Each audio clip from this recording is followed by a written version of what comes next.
adesso li mando tutti avanti, eccoli qua, e abbiamo qui con noi la dottoressa Gabriella Gasperetti, Pina Maria De Rudas, la dottoressa, e dottoressa Antonella Succu, anche lei archeologa e guida lì nel complesso nuragico di Appiu. Quindi chi meglio di lei dopo ci dirà un po' com'è la situazione lì. Innanzitutto io vi ringrazio di essere qua. Grazie a te per l'invito. Ok, allora, quindi andremo a parlare, faremo tutto un excursus che non durerà moltissimo, insomma, quella oretta e mezzo, dove al termine potete fare tutte le domande che volete, le avete qui, quindi potete domandare qualcosa che magari non avete capito o qualcosa in più. Partiremo con la Gasperetti che andrà a illustrarci quello che è stato il suo lavoro di scavo. Quindi, signori, abbiamo qui la persona che l'ha tirato fuori proprio dalla terra. Poi abbiamo la dottoressa De Rudas che invece ci parlerà del suo lavoro che è venuto successivamente, che è quello un po' del restauro, di ricostruzione, poi ce lo dirà meglio lei. E poi io partirei già subito con Antonella Succu, che invece è l'archeologa che quando voi andate lì a Nuraghe e Appiu, chi trovate? Tra le tante persone che trovate lì c'è lei, che è una bravissima archeologa e guida. La prima cosa che ti voglio chiedere è se avete aperto, quindi se attualmente è già visitabile, quindi ti chiedo già subito questo.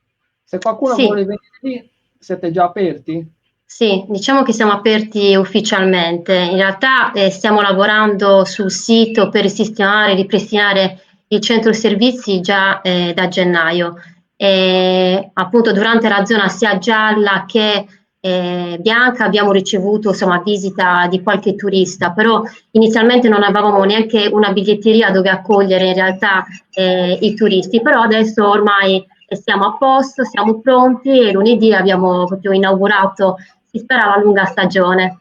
Allora Sì. ricordo già gli orari a questo punto. La mattina dalle 10 all'1, il pomeriggio dalle 15 alle 18, da lunedì al venerdì, e poi come sta facendo insomma Barumini e altri siti archeologici, invece per il weekend solo su prenotazione. Si vive un po' diciamo la settimana con questi di PCM, quindi per ora è così, però intanto insomma abbiamo iniziato.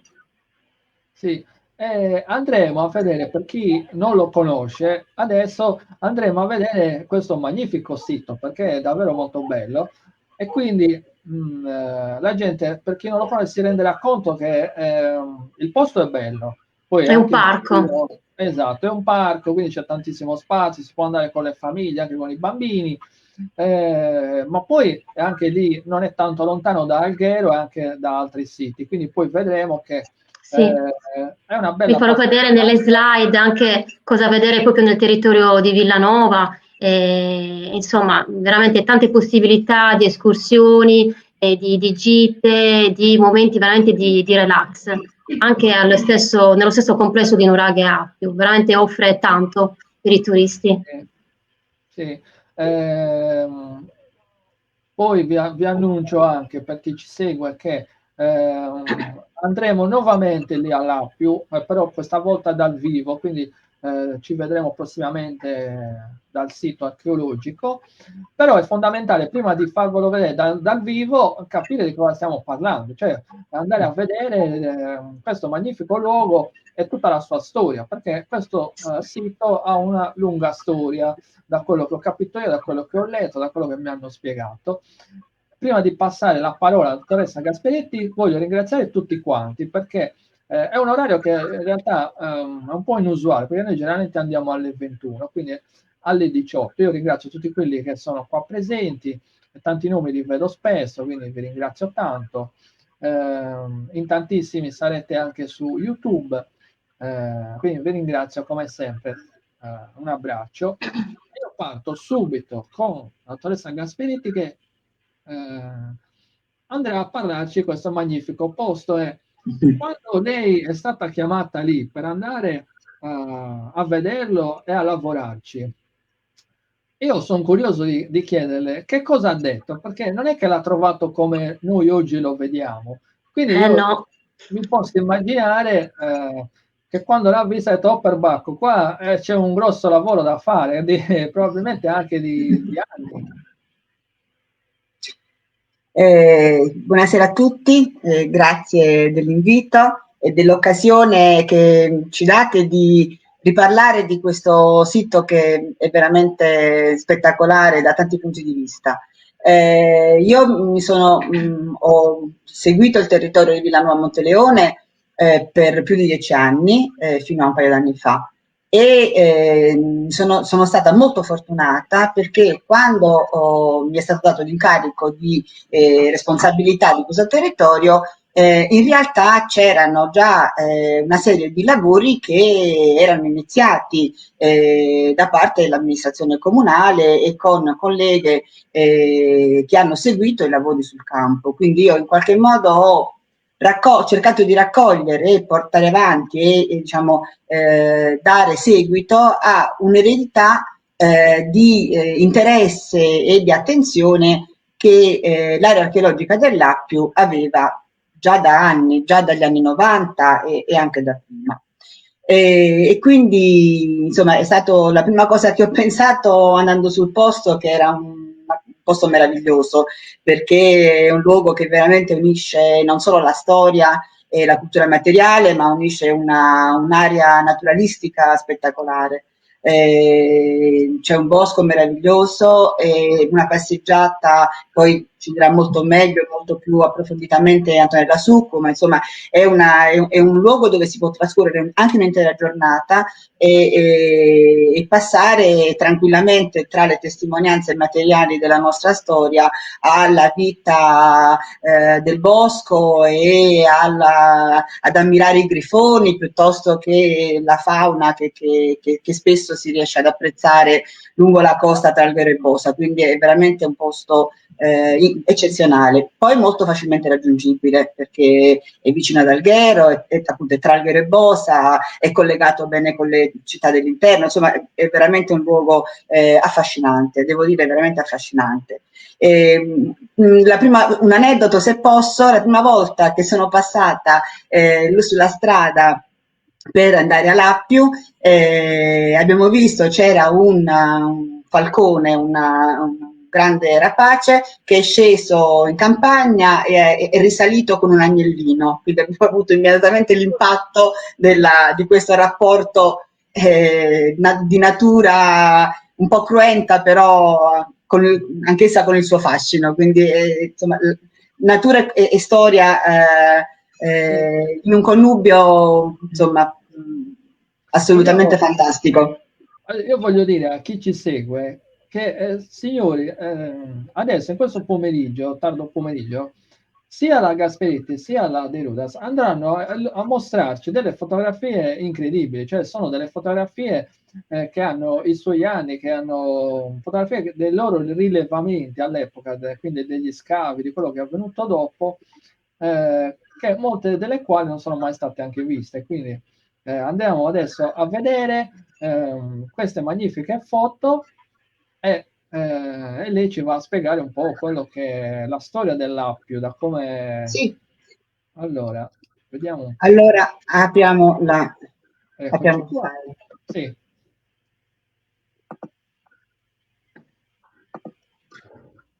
Ecco, ci vedete? Perfetto, sì. Allora, qualche annotazione, ho voluto mettere qualche annotazione anche dal punto di vista amministrativo e diciamo di quello che è stato fatto sul sito. Come vedete ho indicato l'anno del vincolo della dichiarazione di interesse archeologico dell'area di Nuraghe Appiu, che è del 1987. Fatto questo provvedimento di tutela, il Comune ha avuto il modo di acquisire l'area archeologica, perché ovviamente, come sappiamo, i provvedimenti di tutela sono la base per diciamo, poi tutto quello che è il successivo sviluppo, ricerca e valorizzazione dei nostri siti. E quindi il Comune ha potuto negli anni 90 acquisire un'area molto molto vasta per destinarla proprio alla pubblica fruizione. Il primo intervento importante e impegnativo anche dal punto di vista delle risorse economiche è stata la realizzazione del centro servizi all'ingresso del parco, di cui poi vediamo un'immagine dall'alto, ma penso che lo rivedremo varie volte durante la nostra chiacchierata. Mentre nei primi anni del 2000, seguite sul campo e con grande professionalità e grande cura da Marianina Loggias e Valentina Porchetto, sono state iniziate le campagne di documentazione e di scavo sul villaggio. Vi ho citato anche riferimenti alle leggi regionali, ai fondi che la Regione aveva impegnato in tutto questo processo di ricerca e di valorizzazione e che si è attuato passo passo tra la sovrintendenza, il comune, gli enti locali e poi, come vedremo successivamente, anche con fondi statali cospicui. L'area archeologica è stata aperta al pubblico sin dal 2000, quindi già diciamo da prima di iniziare la storia dello scavo archeologico del villaggio dell'Appio.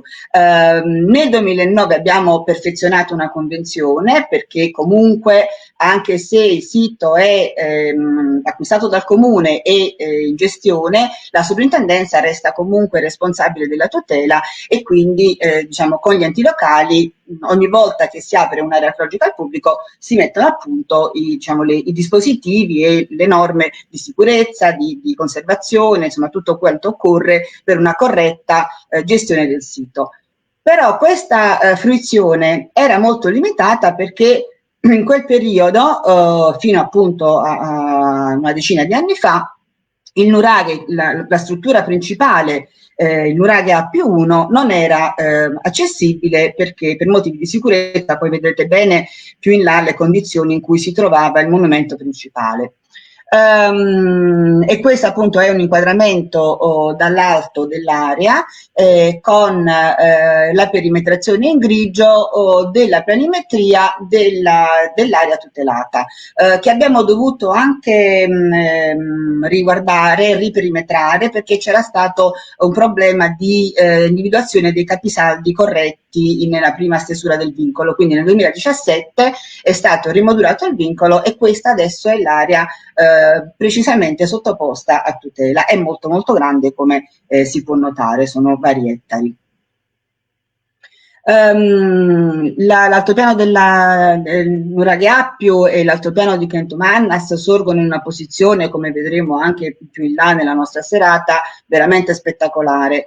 Da questo sito si domina l'intera costa tra Capocaccia e di Alghero e Capomarraggio di Bosa, e tutte le persone che in questi anni abbiamo insomma visto venire, commentare eccetera, sono rimaste sempre assolutamente affascinate dalla spettacolarità del luogo. Quindi e l'A+1, cioè il nostro complesso, è proprio sull'orlo quasi di una parte dell'altopiano, quindi veramente è in una posizione eccezionale.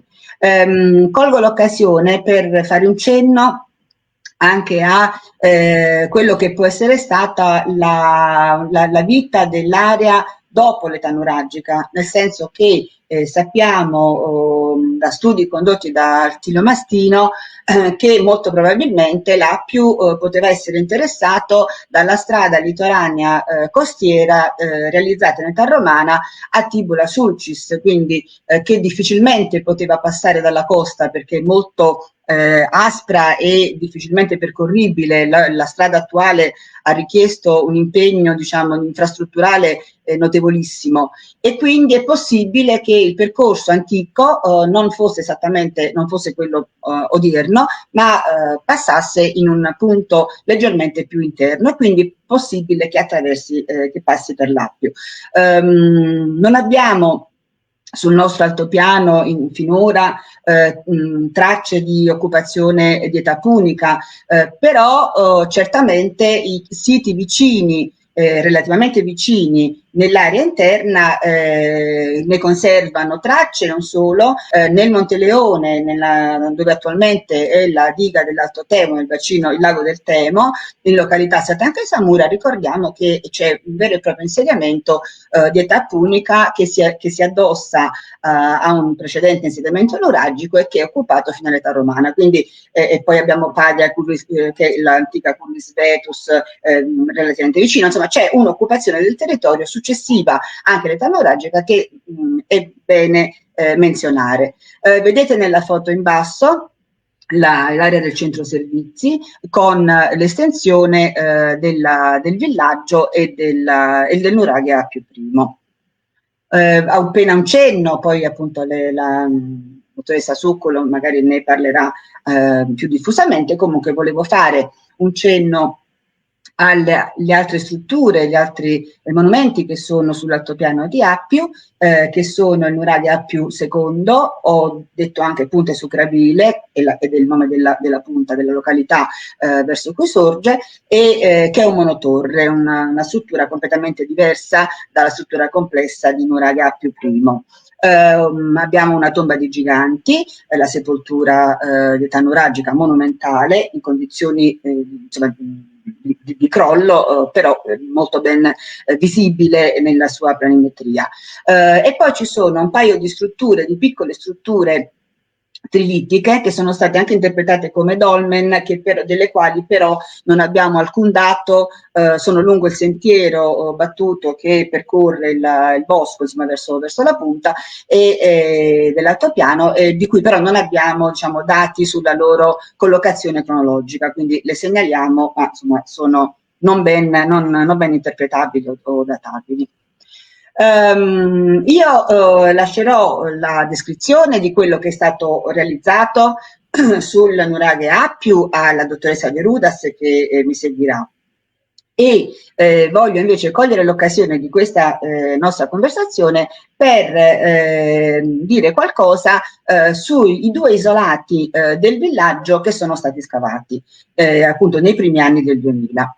Sono particolari per complessità e planimetria. Intanto dobbiamo dire che il villaggio dell'Appio è un villaggio molto esteso che conta, se non ricordo male, un paio di centinaio di strutture. Vedete le condizioni in questa bella immagine dall'alto con la traccia delle strutture nuragiche alle quali si sono sovrapposti poi tutti i muri, diciamo, divisori delle proprietà dell'uso, diciamo, agricolo e per l'allevamento dell'area in età moderna.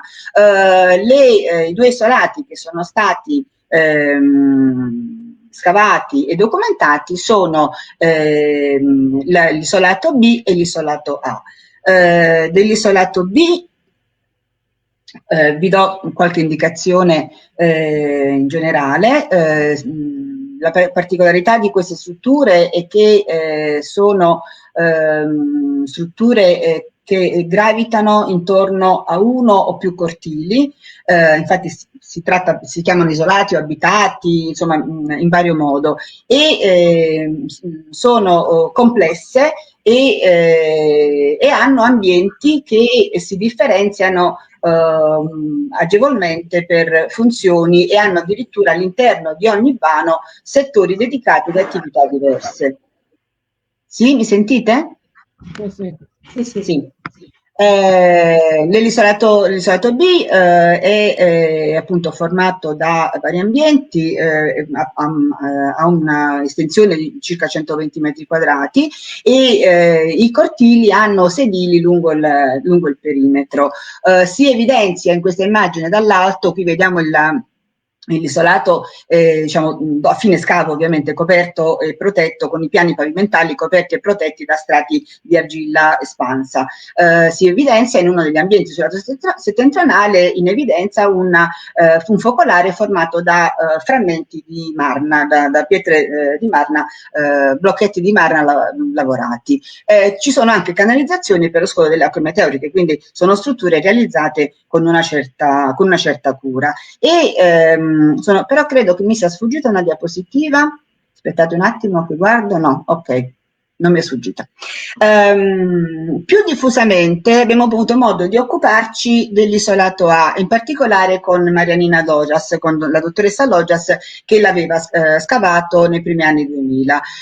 L'isolato A che è stato il primo a essere indagato e che ha rivelato una messe di materiali fittili e non solo relativi proprio alle fasi di vita del complesso. Vi ho messo in bibliografia nella slide il riferimento agli articoli che abbiamo avuto modo di pubblicare con la collega e che vogliono dare un primo quadro sostanzialmente sull'utilizzo e sulla complessità di questi isolati, di queste strutture abitative.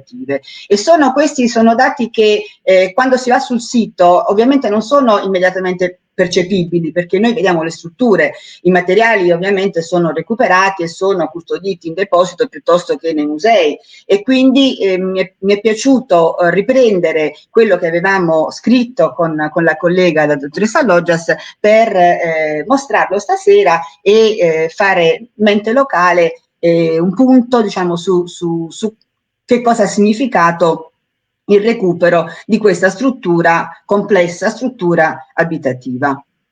Le capanne, come vedete, sia nella foto di prima che in questa, hanno un spiccato, diciamo, un elevato murario fino a una certa altezza che si conserva per 1 metro, 1 metro e mezzo, a seconda dei casi, in opera poligonale, in blocchi di pietra locale,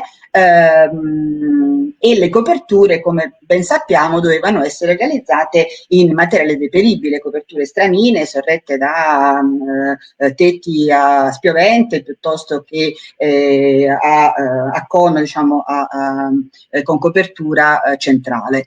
E ovviamente tutto questo è perduto, cioè non ne abbiamo traccia. Però ne abbiamo traccia in ipotesi ricostruttive che sono state fatte già, diciamo, sono già consuete, consolidate per questo tipo di strutture.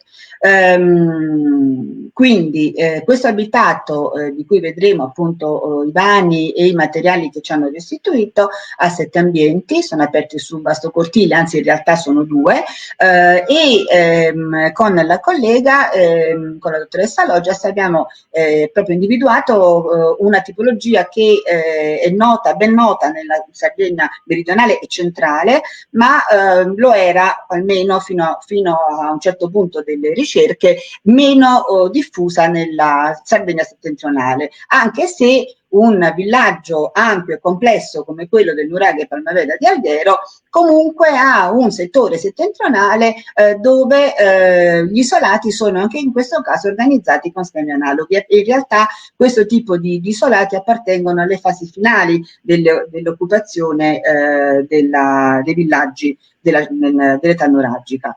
E quindi vediamo una planimetria ancora in corso di scavo, non era ancora ultimato lo scavo dell'isolato A, dove si è cercato di caratterizzare anche i ritrovamenti e alcuni modi di trattare i piani pavimentali. Per esempio nel vano B è evidenziato con questi in blu e in nero una parte del lastricato che è stato ritrovato. Anche nell'isolato B un solo ambiente era pavimentato in lastricato e gli altri in battuto semplice. Poi in una planimetria caratterizzata in questa maniera si evidenziano anche i ritrovamenti, le concentrazioni, quindi di frammenti di ceramica, di ziro, piuttosto che di metalli che sono evidenziati in verde, piccoli betili e menhir che sono nell'aria. Insomma, c'è una distribuzione che serve anche a cercare di interpretare gli usi funzionali dei settori dei vari ambienti o degli ambienti stessi. La planimetria che segue è stata realizzata a scavo ultimato e ha permesso di individuare una suddivisione dei 2 cortili, in realtà in maniera del tutto analoga a quella dell'altro isolato, l'isolato B, e di evidenziare che rispetto ai vani da A a D2 che sono stati numerati nel momento dello scavo, in realtà poi ce n'erano altri due marginali, il vano AA e il vano F, che chiudono, diciamo, completano la planimetria di questo abitato. Dall'analisi dei materiali e dalla scansione planimetrica degli ambienti, in realtà si sono potute individuare alcune funzioni. Il vano, che è stato chiamato AA per rispettare la numerazione data in corso di scavo, che manteniamo per non avere problemi poi con la documentazione, ovviamente, il vano A è abbastanza, anche se non molto grande, è abbastanza complesso, perché ha all'interno non so se si vede la manina. Ditemi se si vede la manina. No, sì, allora la vedo solo. sì, adesso sì. Ok, sì.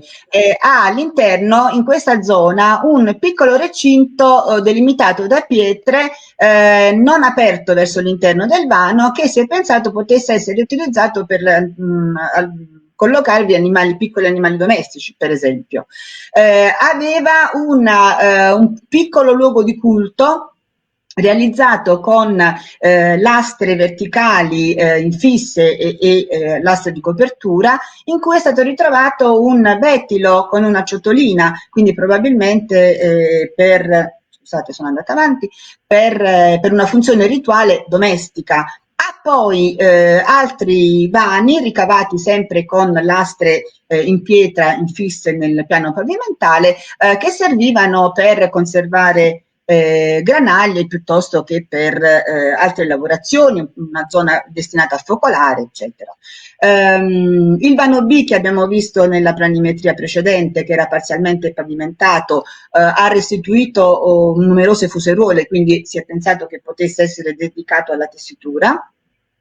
Il vano C, che era abbastanza libero, non aveva stipetti, armadi a muro, niente di particolare, poteva essere un magazzino, e molto interessanti sono i due vani che sono praticamente comunicanti D1 e D2, che poi vedremo nella foto, si capirà anche meglio, dove il D1 aveva anche lui, conservava fuseruole vicino all'ingresso e un focolare circolare. Questo focolare circolare probabilmente riscaldava la vasca che si apprezza, provo con la manina a farvela vedere, eccola qua, che si apprezza in questa parte, diciamo, questo punto di passaggio tra i due. Dottoressa, mi senti? Prego.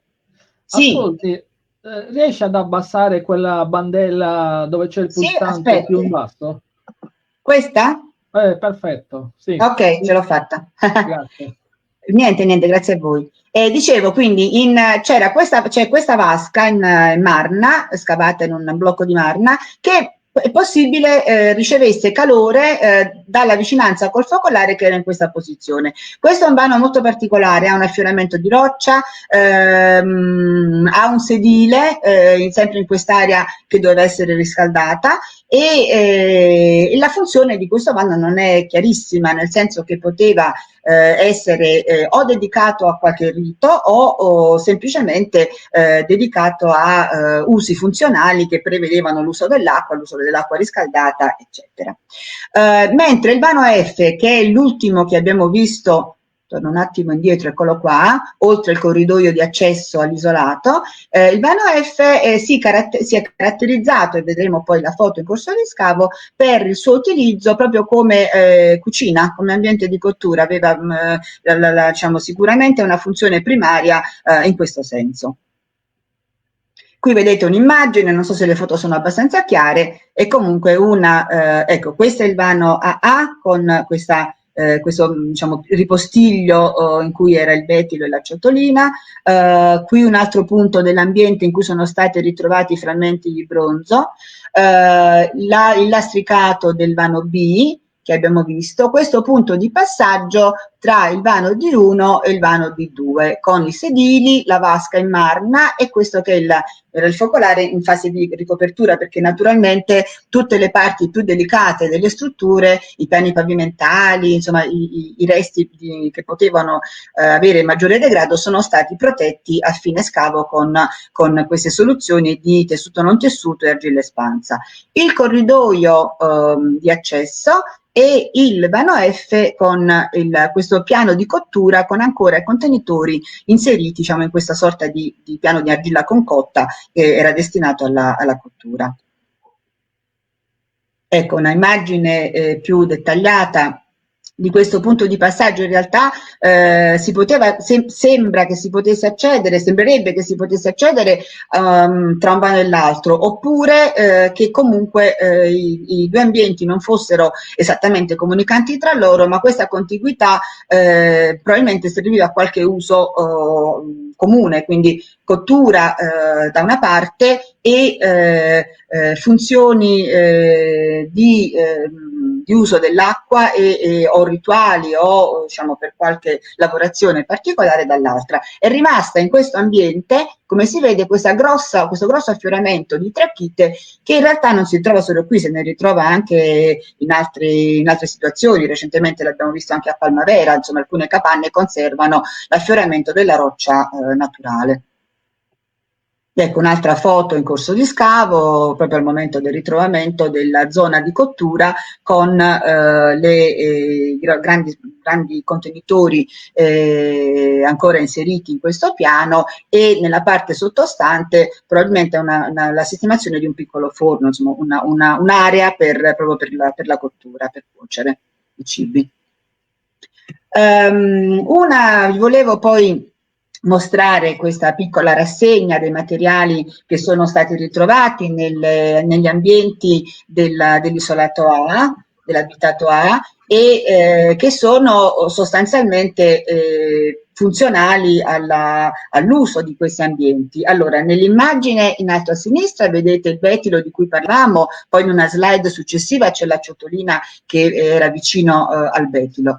Frammenti di bronzo, sempre dal vano A, un frammento di una spada votiva, dei seghetti frammentari, e mentre dal vano adiacente, scusate, mi vanno avanti le foto, dal vano adiacente abbiamo un maleppeggio in perfette condizioni, integro, ovviamente senza la dimanicatura in legno che è andata perduta, un falcetto con diciamo, i fori per inserire diciamo, i rivetti per fissarlo anch'esso a un manico a ogni manicatura.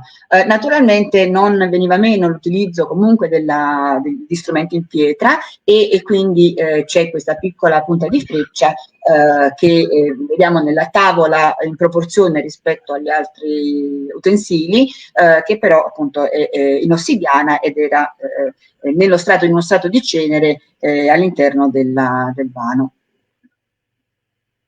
La ciotolina di cui vi dicevo è questa, che corrisponde a questa forma qua, ed era appunto in prossimità del vetilo. Il repertorio formale è un repertorio assolutamente funzionale, contenitori con ansia X, una brocchetta scoide, olla con ansia X, quest'altro contenitore, quest'altra forma chiusa con nervatura.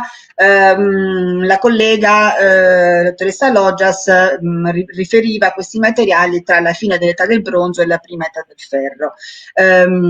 Non ci sono, almeno, allora diciamo che non sono stati esaminati totalmente tutti i frammenti provenienti da questi scavi perché diciamo, è necessario un lavoro ancora più lungo e puntuale di quello che abbiamo fatto finora.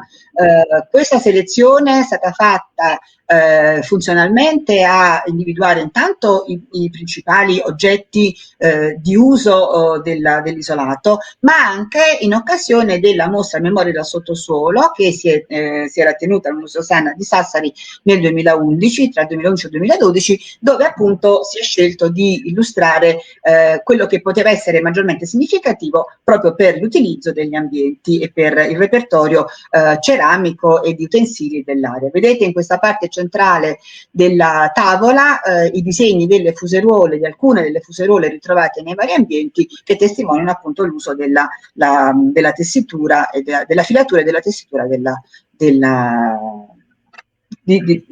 lana, perché molto probabilmente appunto l'allevamento era allora come adesso una delle caratteristiche del sito.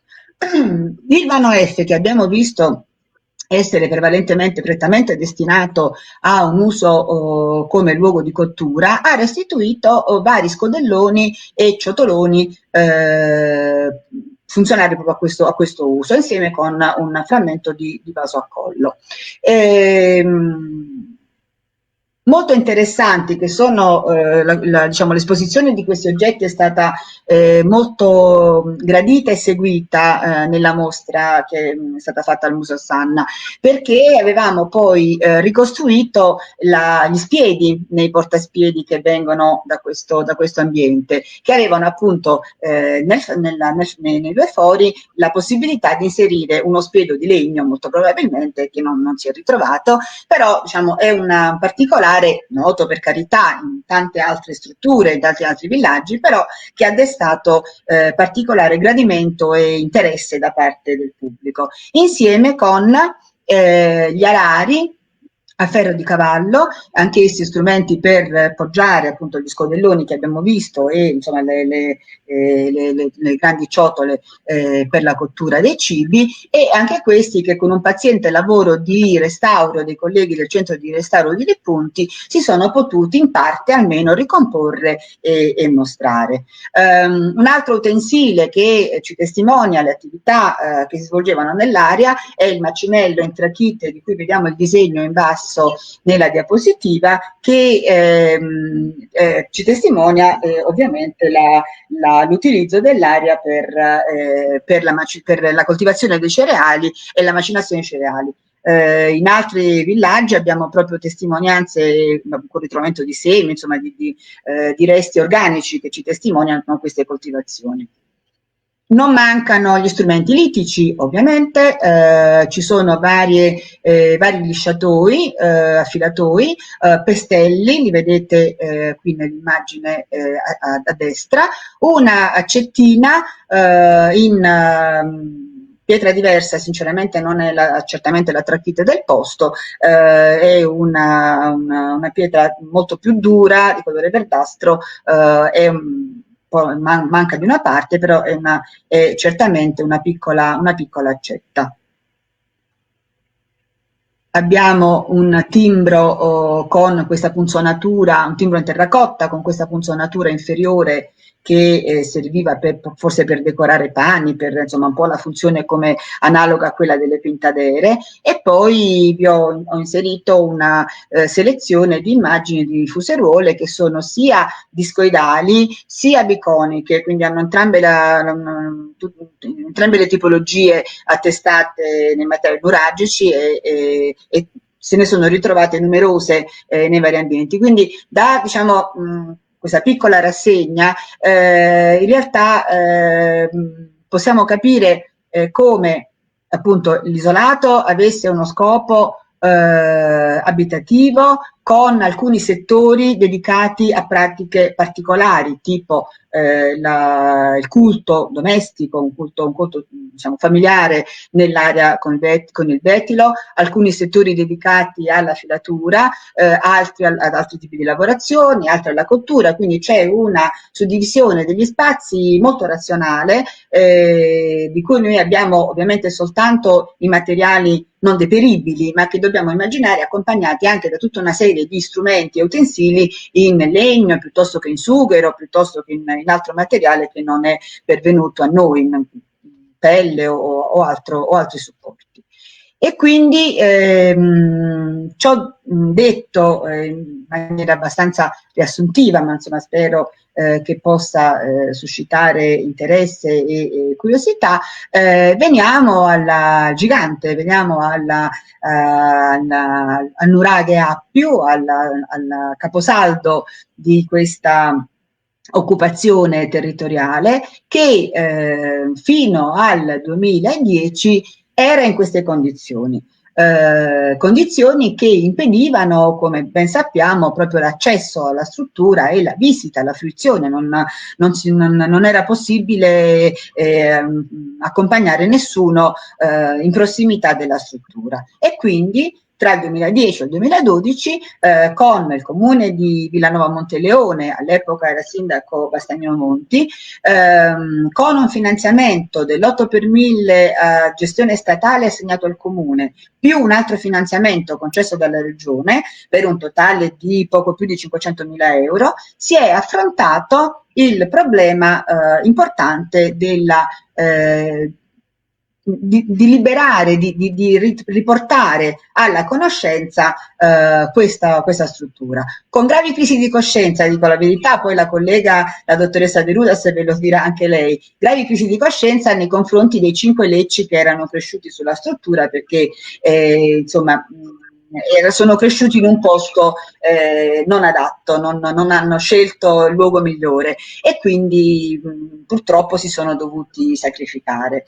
Io qui ricordo appunto i progettisti che sono stati incaricati, che hanno seguito il lavoro sul campo con estremo scrupolo e dedizione, in particolare la dottoressa De Rudas, che è stata responsabile di tutta la gestione, la documentazione di ogni singolo strato, ogni singolo elemento che veniva rimosso o ricollocato o sistemato ordinatamente per restituire questo monumento alla comunità. E quindi sono Pina De Rudas, sono l'ingegnere Bertolucciano, perché naturalmente in una situazione del genere il discorso dell'analisi statico-strutturale è una competenza che viene condivisa tra l'architetto, Andrea Zinchini in questo caso, che è responsabile del restauro, ma anche l'ingegnere, perché comunque ci sono delle valutazioni di carattere statico-strutturale che fanno parte della competenza appunto congiunta di queste due specialità. Abbiamo alcuni ingegneri in Italia che sono proprio specialisti nella collaborazione al restauro delle strutture antiche, che nel caso delle strutture preistoriche e nuragiche è particolarmente complessa, perché sono strutture che lavorano esclusivamente a compressione, non hanno malta, non hanno cementizio che le leghi e quindi il lavoro di analisi statica è veramente complesso. A questo punto però io termino e lascio la parola a voi. Allora, qua ci vorrebbe un applauso, guardi, di non so quanti minuti, è stato spettacolare, ma ho già qualche domanda io, poi ci sono già diverse domande, però le domande le facciamo dopo, quindi andiamo avanti adesso con la De Rudas. Voi scrivete le domande, le domande che io qua le ho tutte quante, quindi poi partirò dalla prima, man mano scenderò, cercherò di non dimenticarne neanche una. Io saluto anche Emina Usai, ho visto qua che ci ha salutato, ti fai complimenti perché è stata bravissima, davvero eccezionale. Poi quei reperti erano bellissimi, quindi poi ho qualche domanda, qualcuno ha anche scritto qualche curiosità. Allora, io adesso passerei alla parte successiva, quindi adesso con la dottoressa De Rudas andiamo a vedere quello che succede dopo. Prego. Buonasera a tutti. Io faccio partire il mio PowerPoint, ho eliminato velocemente qualche immagine per non ripetere ciò che già aveva detto Gabriella. Okay. E appunto parto esattamente da dove mi ha lasciato lei. Il cumulo di blocchi, che questa era l'immagine consolidata del nuraghe Appiu prima del restauro, ed è questa che presento. L'area del nuraghe, per contenerne il crollo, appunto, come diceva Gabriella, negli usi agricoli e di allevamento dell'area, era stata poi cinta da un muro a secco e vi erano stati realizzati anche una serie di piccoli recinti per, scusate, dei piccoli recinti, dei ricoveri per animali, reimpiegando materiali di crollo.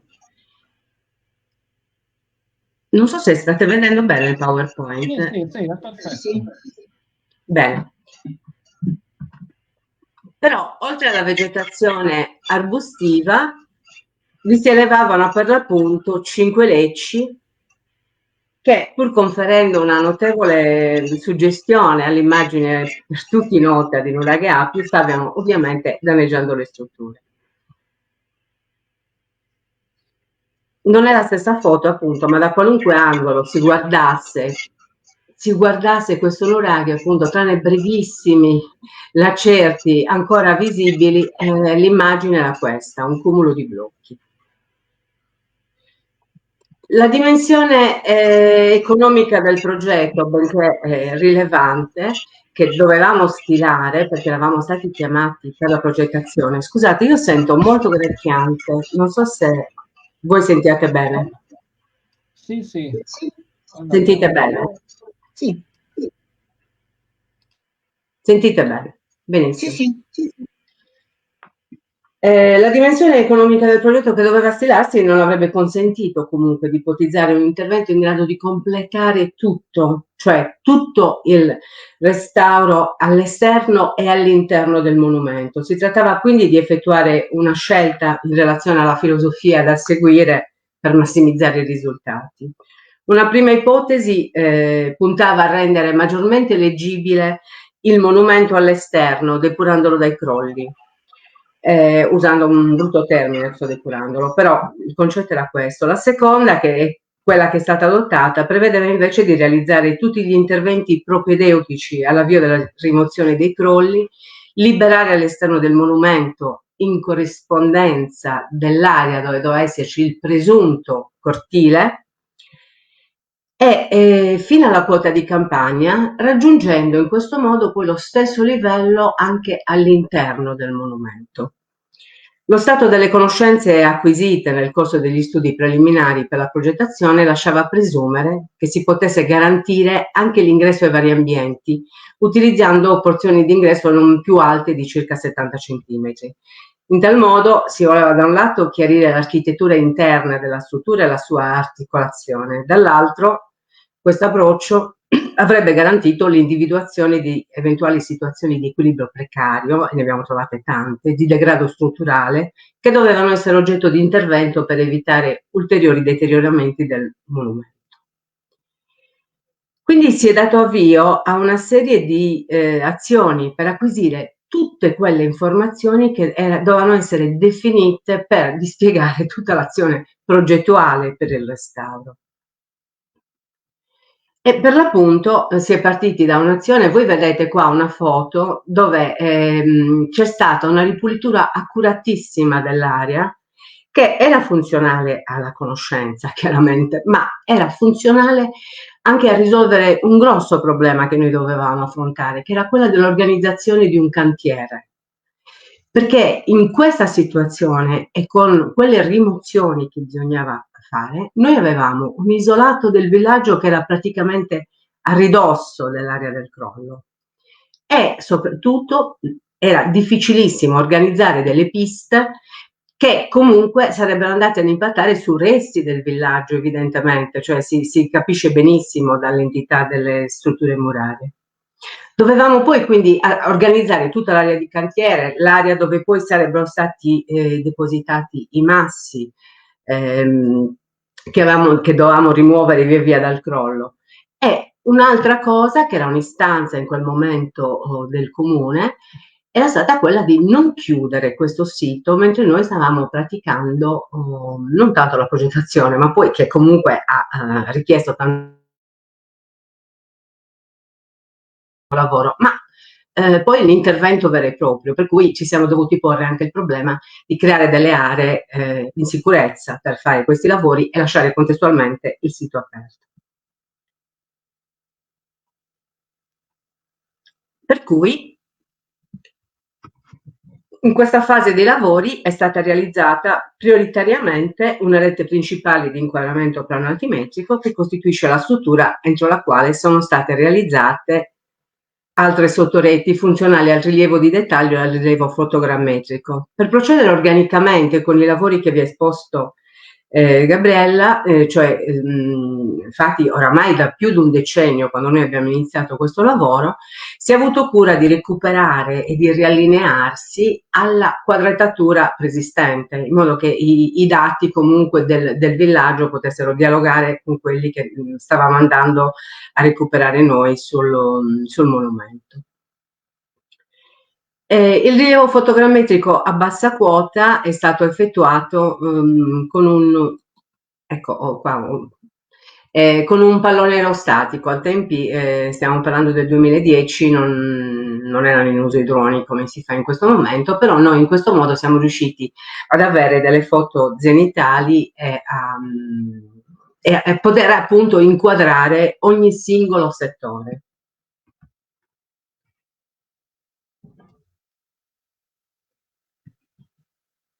passiamo ai primi momenti, a parte quelli di studio, i primi momenti operativi che ci hanno consentito poi di muoverci, che era la necessità, cioè che erano dovuti alla necessità di creare appunto delle piste. Per cui individuando le aree dove era possibile passare, si è innanzitutto come primo atto si è esteso il tessuto non tessuto per avere proprio uno stacco netto ed essere certi di non inquinare minimamente ciò che c'era sotto. Sono stati deposti poi, per superare i vari dislivelli, è stato deposto del pietrame e poi abbiamo utilizzato i grandi cumuli provenienti dallo scavo del villaggio e abbiamo adagiato su queste piste 40-50 centimetri di terra che hanno consentito all'inizio del lavoro, ecco, vedete, noi ci muovevamo con questa pista ed eravamo certi di non far danni alle strutture. Proseguiva invece contestualmente a queste attività chiaramente lo studio del monumento e quindi una fase di rilievo topografico e grafico di tutto il crollo, di ciascun blocco del crollo, che ha richiesto ovviamente dei tempi. Qua ecco c'è il rilievo topografico e vi faccio vedere poi il rilievo, la caratterizzazione poi di ogni singolo blocco. Questa appunto è una fase che chiaramente su una base in cui erano state già, avevamo già le coordinate per ciascun blocco, poi il disegnatore anche con i sistemi e con le trazioni, con tutto quello che ha potuto usare, è arrivato a una caratterizzazione perfetta di ciascun blocco e ci ha restituito veramente la foto dello stato iniziale. È chiaro che come sempre il disegnatore in questa fase poi va accompagnato anche dall'archeologo per l'interpretazione di quei pochi blocchi che riuscivamo a vedere in situ, che vedete qua anneriti, no? E che in qualche modo ci lasciavano intravedere in questa marea di crollo qualcosa della struttura sottostante. Si è proceduto poi anche ad un rilievo del crollo con laser scanner, vi dico sempre, stiamo parlando di questi tempi. La fase documentale sullo stato di fatto ha interessato tutto il monumento, benché avessimo deciso comunque di intervenire inizialmente su un settore, appunto quello in cui ipotizzavamo fosse l'ingresso, poi ampliato, devo dire, rispetto a questa prima condizione. Chiaramente ci siamo subito resi conto che l'area dove volevamo lavorare, che avevamo presunto che fosse quella del cortile, era l'ingresso al bastione di un nuraghe complesso. Adesso via via vi dirò come l'abbiamo scoperto e cosa abbiamo visto, benché a noi fosse abbastanza chiara l'articolazione planimetrica fin dall'inizio. Vi dico peraltro che anche l'interno, vedete qua al centro ci si calava praticamente all'interno, però c'era un tale cumulo di terra che ostruiva di fatto l'ingresso poi a diversi vani, ai corridoi e quant'altro. Il nuraghe comunque sino a quel momento, nelle poche pubblicazioni, nei pochi cenni che erano stati fatti, era stato considerato un nuraghe trilobato. E vedremo invece che poi non è così.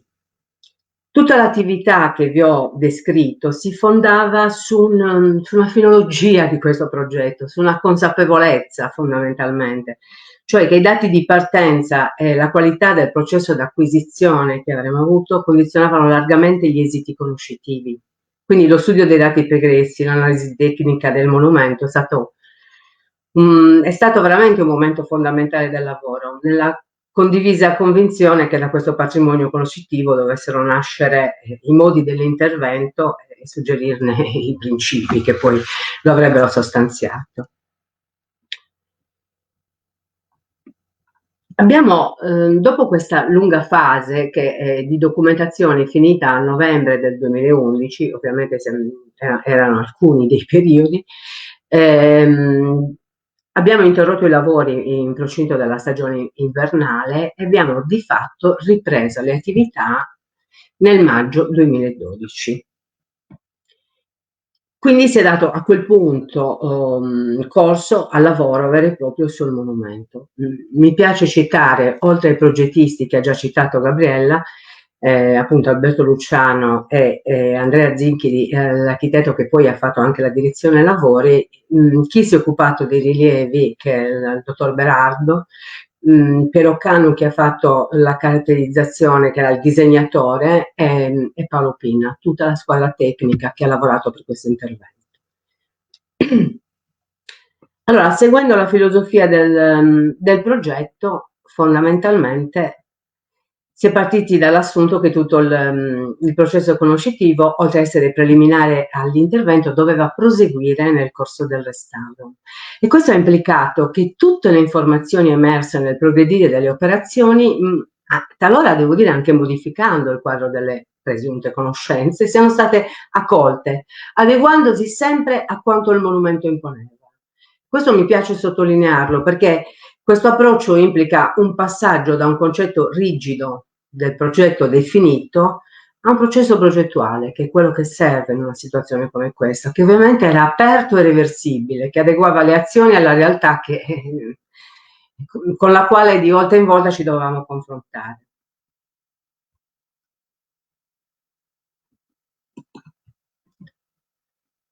Quindi queste azioni si sono dipanate secondo le direttrici stabilite in fase progettuale. Qualunque soluzione non può prescindere da uno studio, da una diagnostica puntuale. La fase di documentazione costituisce un elemento essenziale dell'intervento e i singoli interventi, per quanto possibile, avranno come prerequisito la reversibilità.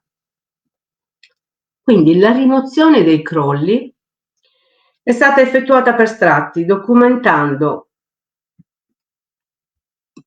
Ecco, è stata identificata per strati documentando col sistema sopra descritto, cioè è dentro quel sistema di quadratura che era stato creato inizialmente, documentando con questo sistema la posizione dei singoli blocchi con le relative coordinate x, y, z. Qui vedete la scheda. Scusate, ecco, qua state vedendo il rilievo grafico, quindi c'è la foto zenitale, il disegno e poi, cioè il rilievo, scusate, la parte proprio di caratterizzazione, anche con la caratterizzazione dei blocchi, e per ogni blocco noi avevamo a disposizione questa scheda dove davamo tutta una serie di elementi, cioè da dove era stato individuato, la data dell'intervento, la foto che documenta la posizione originaria, le coordinate, le dimensioni, il settore di individuazione ovviamente che faceva riferimento a questa quadratura generale, anche il peso del blocco, il tipo litologico, perché poi sono stati trovati dei tipi litologici diversi, e qua c'è una colonna che non è usuale, credo, che però è stato estremamente utile, cioè noi proprio per questo concetto di reversibilità abbiamo voluto portare poi, cioè i blocchi che sono stati rimossi non sono stati poi, che ovviamente come sapete quando vengono rimossi hanno un loro bravo cartellino, ma dopo 2 mesi o 1 anno non si ritrova più niente.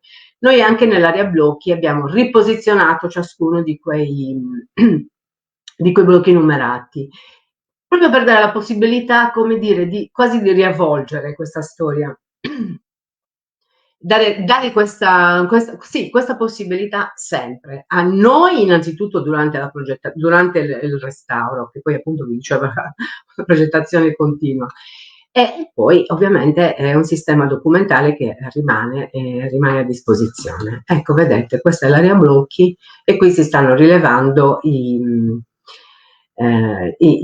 blocchi che sono stati ricoverati in quest'area, insomma. Vi faccio notare che nel crollo rovinoso del nuraghe Appio, spesso e volentieri, perché veramente è stato un crollo rovinoso, troviamo tantissimi blocchi lapidei, elementi lapidei fratturati. Questo è un blocco anche interessante, poi vi dirò dove era stato utilizzato comunque. E vedete, a un certo punto abbiamo dovuto proprio, per poterlo muovere, abbiamo dovuto riprendere i singoli frammenti che poi abbiamo ovviamente restaurato, perché diversamente l'avremo perso all'istante.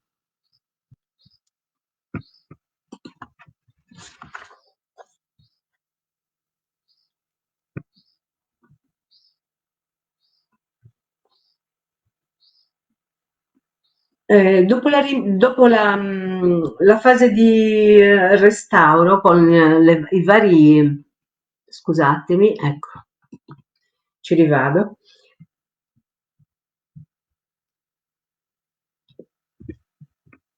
Ecco, le varie fasi del restauro, vi faccio vedere queste immagini in cui via via, man mano che noi tendevamo appunto ad asportare i dati dei singoli strati, iniziava invece ad evidenziarsi la struttura. E quindi qui abbiamo ecco, questa è ancora visibile, sì. Il prospetto della cortina e di tutto il settore dell'ingresso, come vedete, che appare, e qua il primo piano vedrete appunto uno dei lecci effettivamente, uno dei lecci che fino all'ultimo abbiamo cercato di erano qualcosa come 7-8 blocchi che inglobava, e devo dirvi che attualmente è rimasto questo. Un blocco non siamo riusciti a toglierlo, avremmo dovuto togliere comunque anche.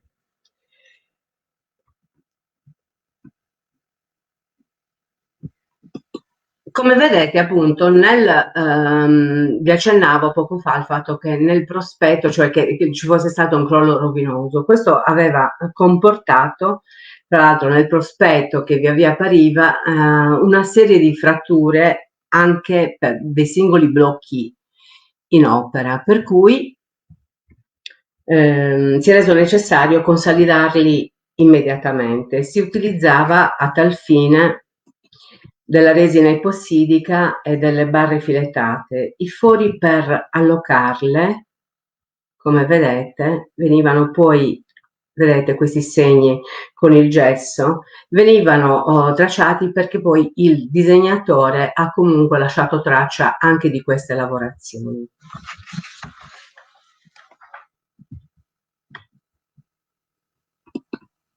Ecco, e questo è l'ingresso che si apre al centro della cortina.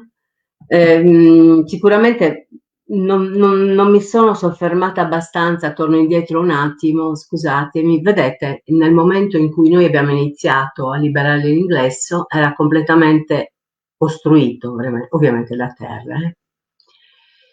Queste sono delle fasi in cui si stavano consolidando. Ritorno all'immagine dell'ingresso, dove vedete presenta una luce rettangolare, ma anziché essere sormontata da architrave e finestrino di scarico come accade usualmente, presenta qui 2 blocchi per lato in forte aggetto, con lavorazione della faccia a sbiecco, meglio apprezzabile nel lato sinistro. Lo sovrasta un blocco con una funzione di architrave di dimensioni modeste con diverse fratture passanti. Questa scelta architettonica è stata utilizzata in origine anche, come mi aveva fatto rilevare Franco Campus, che anche lui è venuto diverse volte all'Nuraga A+, e che è stato anche che ha collaborato in alcune fasi. Ecco, Franco Campus nella pubblicazione su Nuraga Santo Antini del 2006 appunto aveva sottolineato che in origine l'ingresso al bastione del Nuraga Santo Antini di Torralba era di questa tipologia, poi sostituito da un ingresso invece architravato, che è quello che vediamo attualmente.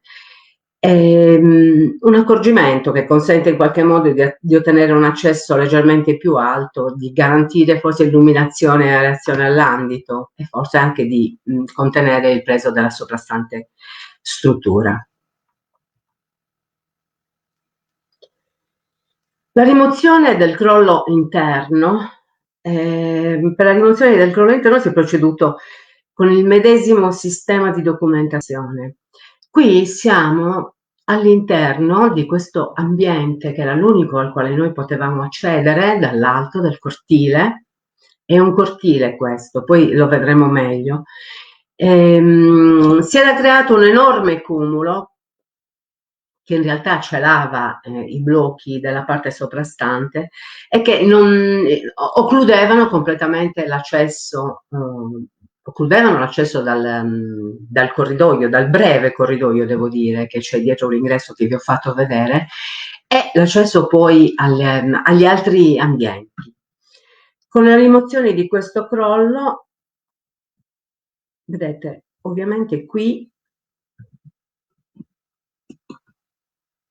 abbiamo dovuto prima proteggere, questa è la torre centrale. Per poter via via rimuovere questo crollo ci si è mossi sempre con, prima appunto è stata fatta questa armatura in legno per evitare di creare dei danni, e poi in modo estremamente difficile dall'alto, perché comunque non era una grandissima apertura nella quale potevamo muoverci, si è proceduto alla rimozione dei blocchi.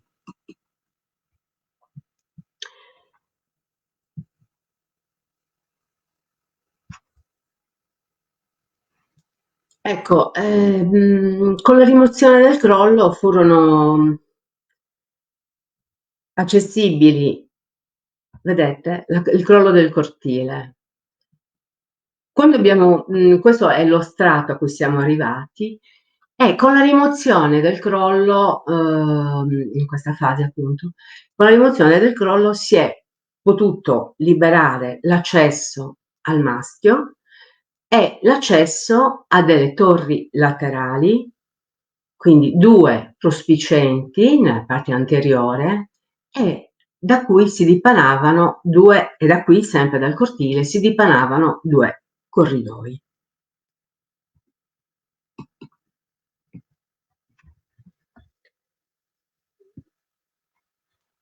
Nel cortile infatti si aprono, vi è forse più utile se vi faccio vedere questa precedente ancora per spiegarvi questo.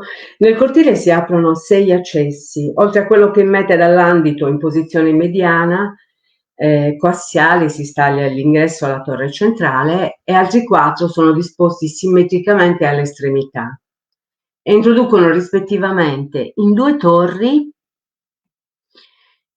laterali, e di fronte alle quali si aprono 2 lunghi corridoi che raggiungono altre 2 torri sul lato opposto del bastione, perché questo nuraghe è un nuraghe appunto quadrilobato.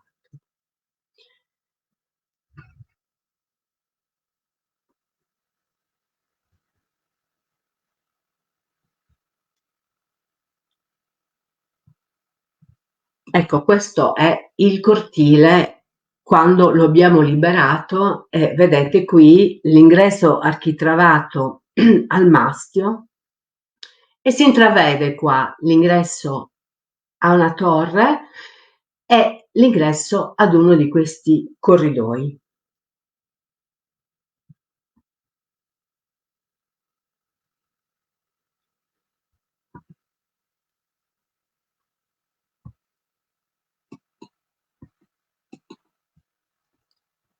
E questa è la planimetria del nuraghe, quindi le dimensioni di questo cortile sono molto ridotte in realtà, sono cioè lo sviluppo di 8 metri per 2,50 e in alcuni punti addirittura 1,50.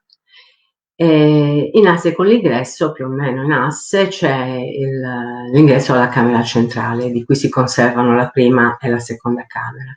Abbiamo poi 6 accessi monumentali, 4 dei quali disposti simmetricamente.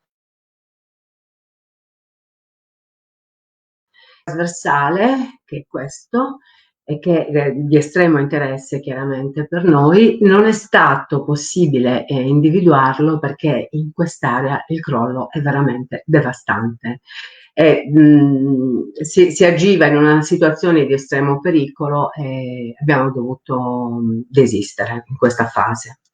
Ecco, qua vedete meglio l'ingresso, appunto, in questo caso questo è l'ingresso a una delle torri adiacenti praticamente il prospetto, e questo è l'ingresso al corridoio.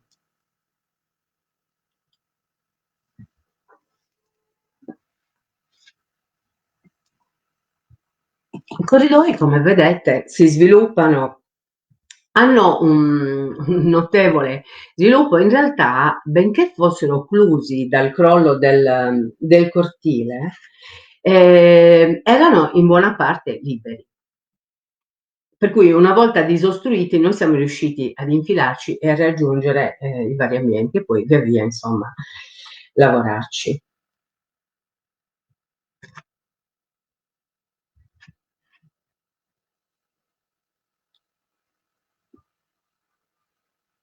Scusate, vi volevo far vedere questa immagine dove appunto è un'immagine particolare dei corridoi che hanno uno sviluppo più o meno di 5 metri, e questa immagine evidenzia l'uso di un blocco tessuto ortogonalmente 85 centimetri dal vertice dell'elevato in posizione mediana, che doveva avere un'evidente funzione di rafforzamento statico. All'interno della torre centrale, di nuovo, abbiamo trovato un enorme cumulo che era entrata dall'esterno, poi avremmo visto appunto da una scala. Per cui anche qui è stato estremamente difficile asportare i primi livelli, e anche in questo caso avevamo dei blocchi in crollo che sono stati, cioè la documentazione, il sistema documentale è stato sempre ripetuto, uguale per tutti i settori.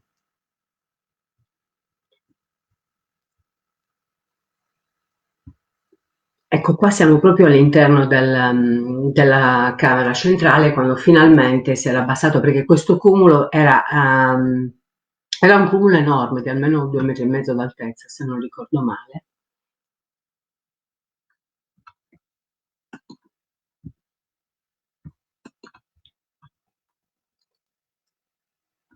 Ecco. E qui vi faccio vedere il livello a cui siamo arrivati, perché comunque non siamo arrivati fino in fondo, ma come avevamo detto abbiamo cercato di raggiungere un livello che fosse unitario, comunque è unitario fra interno ed esterno in questa fase.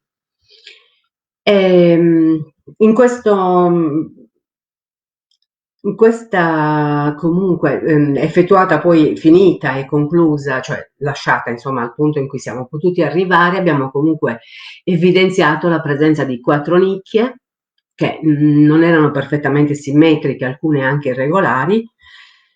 Presentano infatti una sezione trapezoidale per lo più, 2 sono ubicate nel lato opposto all'ingresso, e nella parete del fondo del vano si osservano qua 2 aperture, che sono queste che sto indicando, una sopra la nicchia e l'imboccatura per una scala di camera ricavata nel paramento della torre, mentre l'altra più in alto è un finestrone, la cui soglia è allo stesso livello di una sorta di pianerottolo che interrompe la scala e che poi prosegue per immettersi nel vano superiore, settore nel quale però non si è intervenuti.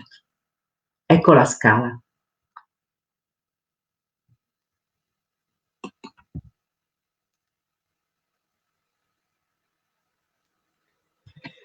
Quindi, come vi accennavo, c'è questa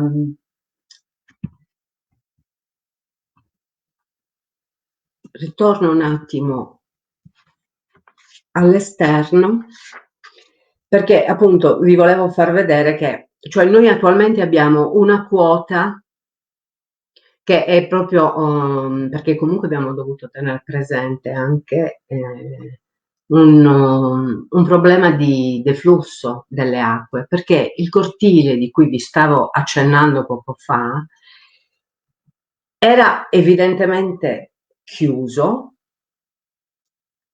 perché l'aggetto lo dimostra molto chiaramente, lo avrete notato nella foto che vi avevo fatto vedere, nell'immagine che vi ho fatto vedere, però attualmente, ovviamente, essendo crollati i settori superiori, questo il nuraghe tende ovviamente ad allagarsi, per cui l'abbiamo sperimentato immediatamente, abbiamo quindi creato dei livelli che evitassero questo problema. Il deflusso dell'acqua è stato un problema costante per noi. Del mastio comunque, come vi accennavo, e si vede qua dall'esterno, si conserva anche la seconda camera. La presenza di una scala esterna, ma in un settore nel quale non si è ancora intervenuti, lascerebbe ipotizzare che forse ce ne fosse anche una terza. Altro aspetto che vi voglio evidenziare è che tutte le torri secondarie conservano integre le torri.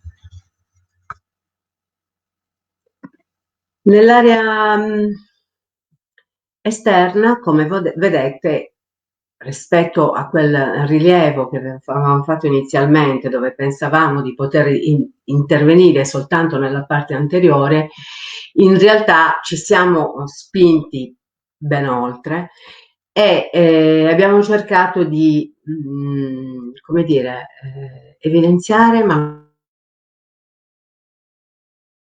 allo stesso tempo sempre consolidando ogni singolo elemento. Ci tengo molto a dirvi che i blocchi che sono stati inseriti, che non sono tantissimi, vi posso garantire, i pochi blocchi che sono stati inseriti nel paramento murario sono stati inseriti intanto sempre cercando di studiare la disposizione spaziale in cui li avevamo rinvenuti nel crollo, quindi anche da questo punto di vista c'è stata un'ovvia attenzione e comunque si sono utilizzati soltanto i blocchi che servivano per consolidarlo. Per cui devo dirvi che la domanda che ci facevano sempre tutti, perché come vi dicevo il nuraghe era fruibile in quel periodo, perché questi blocchi non li utilizzate per riportare sul nuraghe? Chiaramente avevo anticipato che c'era una filologia del restauro e d'altra parte credo che cioè personalmente è così, il gruppo di progettazione non avevamo intenzione di avventurarci in ricostruzioni, il nostro intervento era teso proprio al restauro, al consolidamento.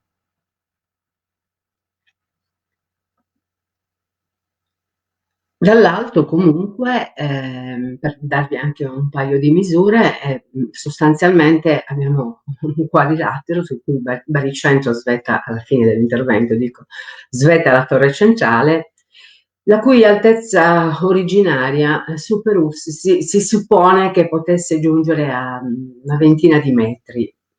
Sugli angoli vi sono 4 torri laterali che hanno una distanza reciproca di circa 11 metri. Diciamo che varia fra 11,50 minimo a 10. La misura questa dal centro di ciascuna torre. Le torri poi appunto erano unite da cortine laterali. Vi vorrei ecco, qui avete proprio lo stato finale, qui si sta facendo la documentazione nell'area del prospetto. Vi voglio far notare che tra i blocchi del crollo sono stati rinvenuti nei livelli più bassi, devo dire, siamo qua già nello strato H, abbiamo rinvenuto dei conci in tufo trachitico, anche di tipo AT. Devo dire che soprattutto questi li abbiamo trovati molto frammentati, sovente veramente frammentati, però lasciano supporre che sulle parti superiori vi fosse quindi un'alternanza tra filari isodomi bianchi e bruni che realizzavano un importante effetto crematico. Ne abbiamo trovati molti, li abbiamo messi nell'area blocchi, sono appunto accumulati nell'area blocchi in un'area distinta. Vi faccio poi notare un altro particolare, sempre dei paramenti. È interessante un accorgimento che abbiamo visto utilizzare per il raccordo dei paramenti delle cortine rettilinee col profilo sinuoso delle torri, che ottenevano mediante la messa in opera di conci sagomati ad L. Vedete, qua ne vedete uno proprio nel crollo. È un aspetto che trova applicazioni in ambito cultuale, sono testimoniati a Santa Vittoria di Serri, nel Tempio a Pozzola, a Capanna del Campo, a Sumonte di Sorradile, ma anche in qualche nuraghe come il nuraghe Nuacideu di Gesturi e il nuraghe Santumiali di Pompu e santo lussurgio di Ozieri, nonché nuraghe alvo di Nulvi e su nuraggi di Sisini in Serovi. Su questi conci era stato fatto uno studio, Solinas del 2003. Ora devo dire che dopo averli visti durante i lavori e dopo averli riscontrati nei paramenti murari, anche osservando dei piccoli tratti della parte posteriore dove le torri non sono state ancora, diciamo, depurate dai crolli, siamo riusciti in alcuni casi a identificare proprio questa tipologia di blocchi. Quindi questo tipo di blocchi è stato utilizzato concretamente. Ecco, io come vi avevo accennato, vi faccio solo un cenno per non allungarmi tantissimo. Lo scavo attualmente, quindi il monumento che hanno in consegna i villanovesi per primo, tutti quelli che dovranno farne la fruizione, e quindi in questo caso anche la cooperativa che se ne sta occupando, appunto è fruibile l'intero monumento. Si è prevista ad una quota che consente l'accesso a tutti i vani interni e rispetto al piano di calpestio raggiunto con l'intervento varia. In alcuni punti siamo intorno al 1,30 m, ovviamente poi a parte l'architrave del mastio che consente di abbassarsi, cioè che costringe ad abbassarsi, perché invece ancora è a 0,80. La stratigrafia di età nuragica, perché immagino che questo sia un aspetto che vi interessa, sia all'interno che all'esterno, non è stata ancora messa in luce. Nel corso della rimozione dei crolli sono stati rivenuti elementi che inducono a ritenere che il cedimento strutturale dell'edificio sia avvenuto in epoca postclassica. Nell'area antistante l'ingresso c'è stata una fase di occupazione che almeno dall'età tardo-repubblicana all'età tardo-imperiale. Vi lascio quindi con... era così, vi voglio ricordare com'era, credo che insomma questo lavoro abbia comunque portato un tassello molto importante e comunque una buona parte del lavoro, soprattutto quello documentale, è stato fatto per tutto il monumento. E vi lascio con questa immagine che mi piace lasciarvi, che era riferito a un premio del paesaggio che era proprio dedicato a quello che avevamo chiamato il paesaggio delle Trachiti, dove avevamo proprio sottolineato il fatto che poi la tutela, no, la conservazione del paesaggio delle Trachiti si affida alla condivisione, questo concetto di tutela, no? Per accrescere la consapevolezza che l'integrità del bene costituisce poi il reale patrimonio di chi vi abita e dopo. Quindi questo è l'auspicio per me, e ora lascio la parola ad Antonella Succo che ci descriverà l'altra parte dell'intervento. Vi saluto e vi ringrazio per l'attenzione. Ti sentiamo. Mi sentite? Sì, allora, sentivamo. Sì, avevo disattivato. So, ecco, il PowerPoint. Avevo disattivato tutti i microfoni per tenere l'audio pulitissimo. Allora, come qualcuno ha suggerito dalla chat, un intervento straordinario di restauro, di recupero. Io non avevo idea, sinceramente, non avevo idea che dietro ci fosse un lavoro così enorme, un lavoro enorme. A riprova del fatto che adesso mi vengono in mente certe cose che leggo ogni tanto di fantarcheologia. Qua è un lavoro straordinario di uomini straordinari che all'epoca hanno costruito un monumento impressionante, ma oggi abbiamo di fronte poi altrettanto persone straordinarie che riescono a ricostruirlo con un lavoro incredibile. Cioè è come essere dei piccoli chirurghi che vanno lì ad operare invece sul corpo umano, lì su delle conci di pietra, a ricostruirlo. È davvero incredibile. io non posso che fare i complimenti. Devo dire che questo cumulo di blocchi, come lo chiamano, cumulo de vedra, mi ha tolto il sonno per anni, veramente. Non è stato semplicissimo, anche perché le fasi documentali, questo lo devo dire, erano concitate, per cui cioè era un continuo chiaramente, quindi non si finiva mai. Io mi alzavo alle 4 del mattino, spesso e volentieri, per riprendermi subito il giornale dei lavori, perché poi alle 7 ricominciava l'altra giornata. È stata veramente un'esperienza molto molto molto intensa. Allora, vi metto questa considerazione qua. Marco Cocco scrive: ogni volta che vedo un uraghe cuculu de Pedals vi penserò. Condivido perché è davvero incredibile, perché generalmente gli altri sono, diciamo, abbastanza in piedi, ma questo ha richiesto un lavoro straordinario. Allora, ma adesso di questo lavoro straordinario c'è qualcuno che lo deve seguire, lo deve preservare, sì. E poi quando voi andate lì a vederlo, vi accoglie insieme alle altre persone della cooperativa Itinera. Adesso qui Antonella, tu, cioè, ti rendi conto, tu sì, lo sai perché sei laureata in archeologia, quindi sì, però tu ti rendi conto, cioè cosa hai davanti, il lavoro che hanno fatto loro negli anni passati, quando tu magari ancora stavi studiando, loro erano lì che lo mettevano in piedi. Sì.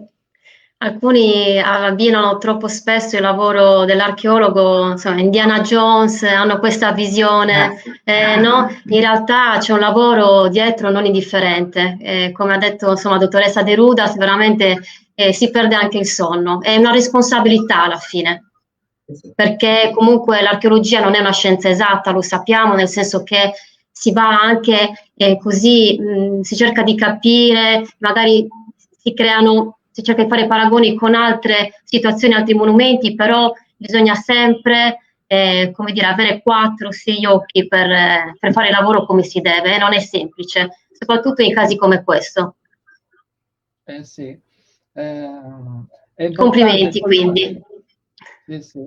Aggiungo che è importante preservarlo, tenerlo così, ed è anche importante divulgarlo nella giusta maniera e proporlo nella giusta maniera,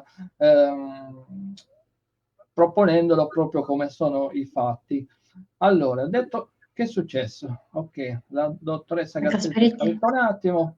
Ok, allora, adesso veniamo invece a noi, perché il sito adesso è gestito e quindi è visitabile da voi della cooperativa, insieme a te ci sono... Rinnovo i saluti da parte di tutta la cooperativa per chi si fosse collegato adesso. Sì, guarda, siamo in tanti, c'è tantissime persone, sì? qui qualcuno è anche su YouTube, quindi allora adesso avvio le tue slide in modo che tu ci parli un po' del territorio lì dove si trova il nuraghe Appiu, e quindi tu ci parli un pochettino, eccoci qua, perfetto. Sì, giusto 2 cenni. Di Villanova. Esatto, sì, sul territorio di Villanova e di Monteleone, consigliare magari anche qualche escursione, qualche attività da fare in questa bellissima area, insomma. Il comune di Villanova Monteleone ha un'estensione di circa 200 km quadrati e si estende a occidente tra diciamo, i comuni di Alghero e Bosa. Abbiamo una costa di circa 14 km che va appunto dalla spiaggia di Poglina fino al porto Tangone. Nella parte interna invece sappiamo che confina insomma con Alghero, Putifigari, Ittiri, Romana, Monteleone, Roccadoria, Padea, Montresta e Bosa. Possiamo passare anche alla prossima slide. Sì, è interessante sicuramente dire che il territorio di Villanova Monteleone è all'interno di quella che viene definita l'area SIC, e questa carta, vedete, questa cartina di colore verde rappresenta un sito di interesse comunitario e si estende anche in questo caso dalla spiaggia di Poglina, quindi a nord verso Alghero, fino ad arrivare a sud alla foce in qualche modo il SIC è un sistema di tutela proprio naturalistica sia della fauna che della flora.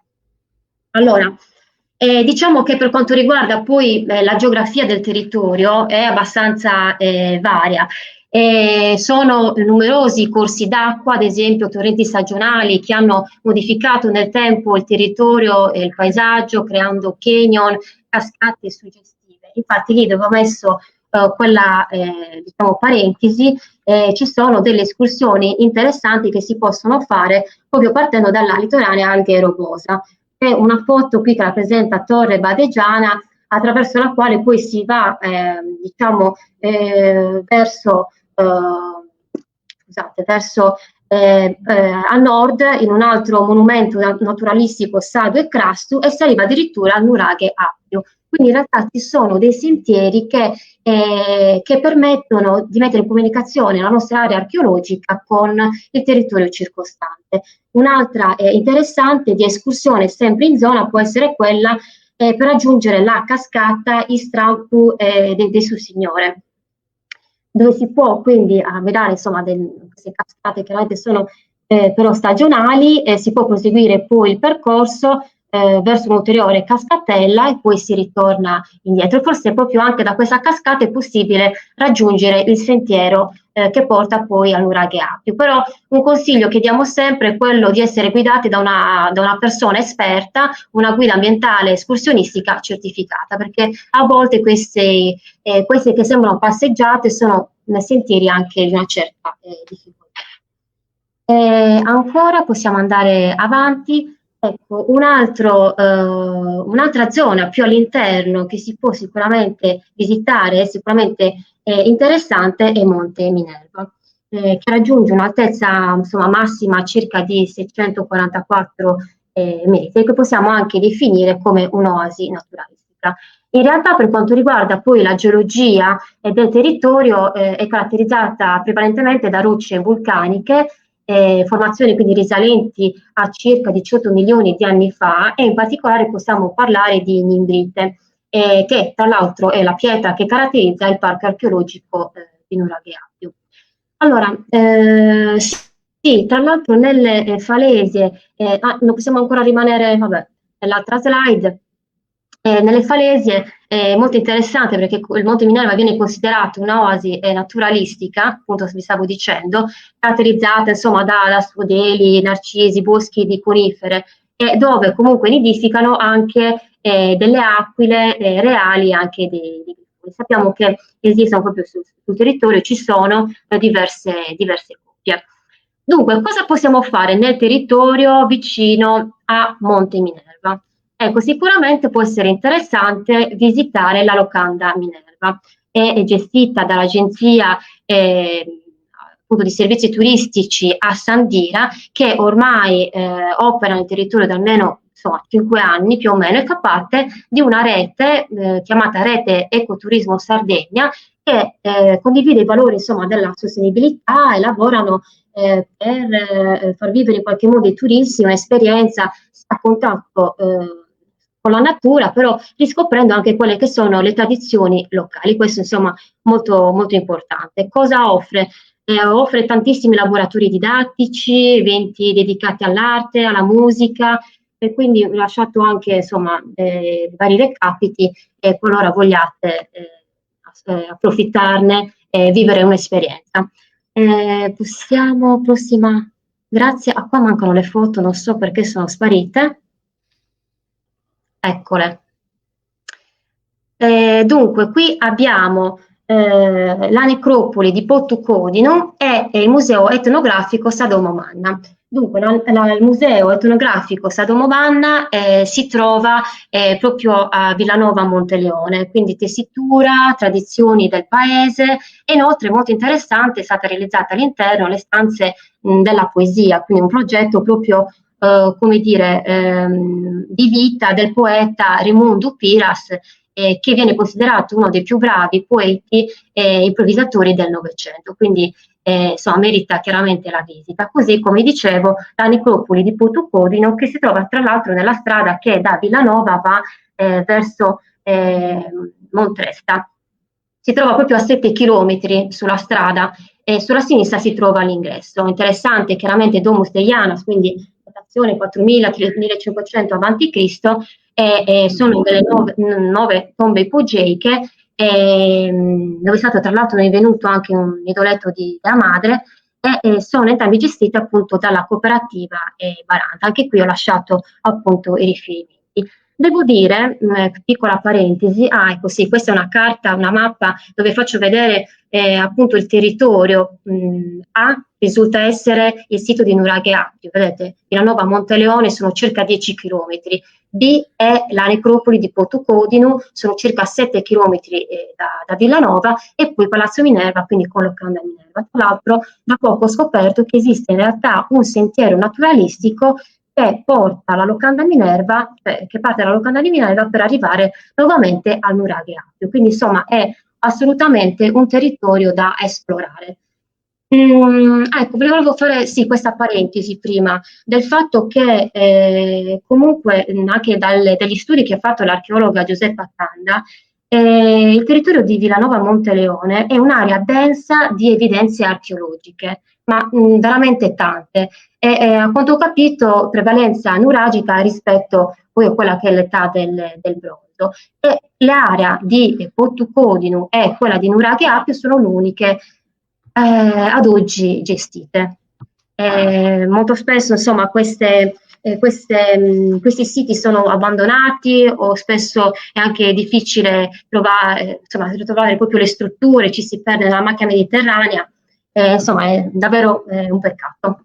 Ok, adesso torniamo a noi con la presentazione della cooperativa appunto Itinera. Mancano però le iscritte, forse voi le vedete la mia connessione?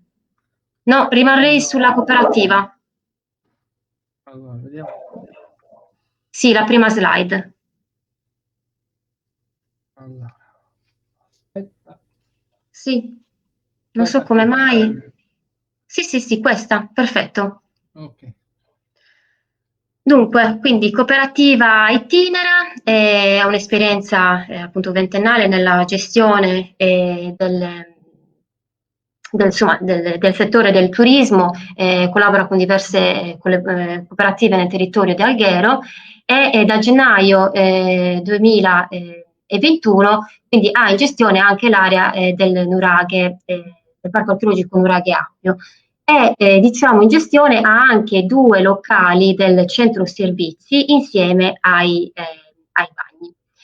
La cooperativa Itinera insomma numerosa, infatti salutiamo adesso i nostri colleghi di Alghero, ma ci soffermiamo qui chiaramente sul team di Villanova Monteleone.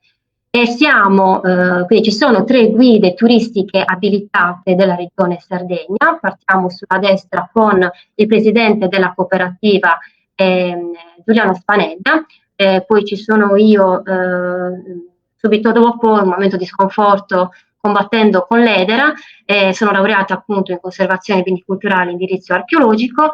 Poi vicino c'è la collega Anna De Santis, laureata in lingue, in inglese sì e spagnolo. E per ultimo, non per importanza, abbiamo il nostro manutentore di Villanova Monteleone, il signor Salvatore Doppio, devo dire la verità, senza il quale non avremmo potuto avviare e portare avanti i lavori.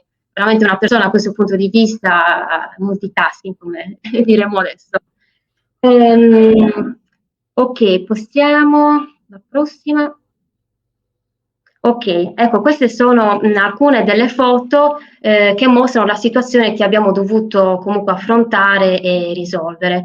Vedete, abbiamo questi locali, grossi problemi di umidità, delle crepe anche insomma importanti, le finestre, guardate le porte, insomma tutto da sistemare.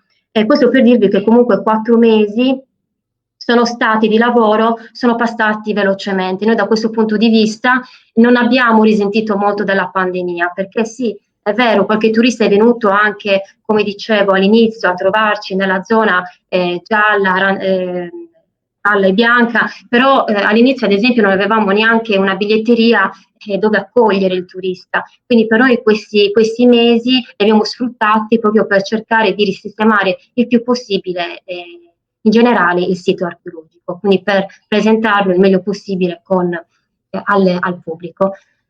Ascolta un favore, potresti ingrandire un po' lo schermo perché lo vedo Sì. Scusami, ok. Allora, queste sono alcune immagini per farvi vedere che comunque Nuraghe Appio non è stato solo, come dire, lavoro, ma chiaramente abbiamo esplorato tutta l'area. Appunto la dottoressa Gasperetti, ne stavamo parlando forse qualche giorno fa, parlava di 26 ettari di parco, però forse noi, il nostro, quello gestito da cooperativa Itinera, è un po' inferiore, forse dai 10 ai 18 ettari, però diciamo che il numero non è importante, è solo, volevo dire, è solo per farvi capire quanto territorio da esplorare c'è. Ci sono degli scorci bellissimi, abbiamo dei percorsi naturalistici fantastici all'interno della quest'area. Quindi non abbiamo solo lavorato, ma abbiamo chiaramente scoperto l'area. Possiamo andare avanti, vediamo cosa c'è. Ah, ecco. Ecco, questi sono gli animali del nostro vicino, il signor Angelo Piredda, che è un allevatore. Gli animali chiaramente stanno nel suo terreno, ma è possibile insomma avvicinarsi e fare delle foto. Quindi lavoriamo veramente in un posto fantastico. Vedete questo albero, questa sughera. Ci ritroviamo in spazi dove sembrano dei grandi prati, e poi a un certo punto, ad esempio, per andare a visitare la tomba dei giganti dobbiamo come dire, attraversare un bosco di sughere che la collega ha ribattezzato come bosco incantato. Quindi veramente lavoriamo in un posto meraviglioso. Siamo veramente contenti. Ancora? Ok, ecco. Qui in questa foto vedete il sopralluogo che ha fatto la funzionaria archeologa responsabile anche del territorio di Villanova, la dottoressa Nadia Canu, insieme al comune di Villanova, nella persona qui della funzionaria dottoressa Lucia Murgia e anche chiaramente del sindaco Vincenzo Lix, con i quali abbiamo visionato, abbiamo fatto una passeggiata nell'area archeologica, in particolare poi la dottoressa Canu ci ha indicato come procedere con i lavori di pulizia dei monumenti, e quindi da lì in poi i nostri interventi hanno interessato proprio l'area archeologica. Insomma, avrei potuto mettere veramente una quarantina di foto, ma giusto insomma alcune per farvi vedere comunque il lavoro che è stato fatto. Ancora guardate un po' le piante officinali della Sardegna, ci piacerebbe anche noi proporre dei laboratori didattici con le scuole, laboratori anche per gli adulti, di erboristeria popolare, perché no? Abbiamo qui la ginestra, cisto, cardo, e ancora abbiamo selce, lentisco, rovo, veramente tanta varietà. È un parco veramente che ha di tutto. Ok, altri momenti insomma di lavoro, vedete come abbiamo tolto la vecchia vernice, ripristinato, ripitturato anche in più mani. Insomma, abbiamo fatto anche da Anna lavori veramente da uomini, ecco. Ecco, chiaramente, ovviamente, direi c'è stata anche la parte dello studio, e anzi colgo l'occasione per ringraziare la dottoressa Gasperetti, anche la dottoressa Canu, che sono state insomma le prime che ho contattato per capire come la cooperativa potesse muoversi insomma per recuperare le pubblicazioni sull'area archeologica. Colgo anche insomma l'occasione a questo punto per ringraziare anche la dottoressa Nina Logias, che si è appunto occupata della struttura A, sempre molto disponibile nei nostri confronti, e a questo punto anche la bibliotecaria della sovrintendenza, la dottoressa Cabula, che insomma veramente è stata molto paziente con le nostre richieste. Ancora? Ah, ecco, poi qui abbiamo iniziato a realizzare poi la segnaletica, chiaramente semplice segnaletica per indicare un po' il percorso, perché ad esempio dalla struttura B, fino ad arrivare al boschetto dove troviamo la tomba dei giganti e il nuraghe Molotov, ci sono circa 300 metri, quindi insomma abbiamo fatto così delle semplici indicazioni, cercando anche di riutilizzare ciò che era stato abbandonato della vecchia segnaletica, abbiamo ritrovato lì nel sito. E poi chiaramente successivamente, in accordo con la sovrintendenza e anche metteteci d'accordo magari con aspetta, sta andando avanti, con l'altra cooperativa che gestisce il sito di Portocodone magari fare una pannellistica omogenea, con immagini, insomma, più complessa e articolata. E questo è appunto il risultato nelle foto della segnaletica che abbiamo realizzato. Andiamo avanti. Grazie. E qui nuovamente abbiamo cercato, o meglio Salvatore ha cercato di ristrutturare i pannelli che già c'erano. Il risultato, insomma, è nella slide successiva. Ecco, e questo diciamo che è il nostro hashtag di riferimento, bel lavoretto. E questi sono i pannelli, due pannelli che abbiamo. Uno proprio all'ingresso del cancello, dopo 200 metri, vicino all'area dei centro servizi, abbiamo l'altro. Altra slide. Ecco. Allora, appunto, cosa offre oggi il Nuraghe Appio? Sicuramente una visita guidata di almeno 1 ora e mezza, perché comunque richiede tempo. Però veramente passa in fretta perché è un paesaggio comunque che richiama l'attenzione di chiunque. Visita guidata tra l'altro in lingua inglese, italiana e spagnola. Abbiamo però comunque anche una serie di collaboratori che comunque offrono anche delle guide in altre lingue, quindi in realtà possiamo coprire anche le visite guidate su prenotazione in lingua tedesca, francese, portoghese e catalano. Ancora, supporto cartaceo in A4 per la visita autonoma appunto nell'area archeologica, accesso facilitato sì per i portatori di disabilità, almeno per quanto riguarda la parte del Nuraghe A+1, quindi il quadrilobato, e l'area del villaggio.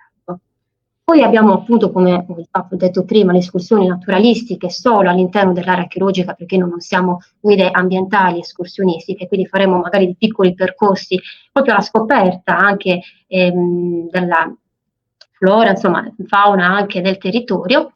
È una cosa molto interessante, è un parcheggio enorme che abbiamo fuori dall'area archeologica. Quindi insomma, aspettiamo l'arrivo di diversi pullman di gruppi turistici. Poi abbiamo le nostre pagine, Facebook e Instagram, mi raccomando, insomma, seguiteci, dove noi comunque abbiamo piacere anche di valorizzare non solo il sito che gestiamo, ma quello di pubblicizzare appunto in generale tutto il territorio di Villanova Monterone. Cosa vorrebbe offrire il Nuraghe Appio? Sicuramente è un lavoro in sinergia con il territorio, quindi speriamo in collaborazioni con appunto le persone, gli attori locali, insomma. È area di ristoro. Come vi ho detto, la cooperativa attualmente gestisce all'interno dell'area servizi solo 2 locali e i bagni. Quindi ad oggi ha fatto domanda per la richiesta, insomma, per la gestione del locale sia del bar che di quella che noi chiamiamo l'area picnic che vedete in foto. All'interno appunto dell'area servizi, tra l'altro con tavoli ben distanziati, quindi ideali per l'esistenza Covid. Ancora c'è una zona dove è possibile anche arrostire. Quindi insomma, considerando che qui le famiglie possono trascorrere, ad esempio, e non solo le famiglie, chiunque, una giornata all'interno del parco, è chiaramente indispensabile anche un punto di ristoro, proprio per rendere l'offerta turistica completa. Ancora, ci piacerebbe avere un'attività di noleggio di biciclette, perché comunque l'area si può anche visitare in bicicletta seguendo appunto i percorsi segnalati. Poi ancora, ad esempio, ecco, attività per la salute psicofisica. Ecco, sembra magari un discorso un po' scontato, però in realtà in tanti ci stanno chiedendo di poter fare attività come yoga, come meditazione. La gente comunque ha bisogno di stare all'aperto e insomma, di ritrovare pace e serenità. Quindi insomma, anche questo potrebbero essere attività che insomma, un connubio perfetto, ecco, con il sito, il parco di Nuraghe Appio. Ancora, e poi chiaramente visite guidate con l'ausilio delle audioguide multilingue, quindi insomma a breve speriamo.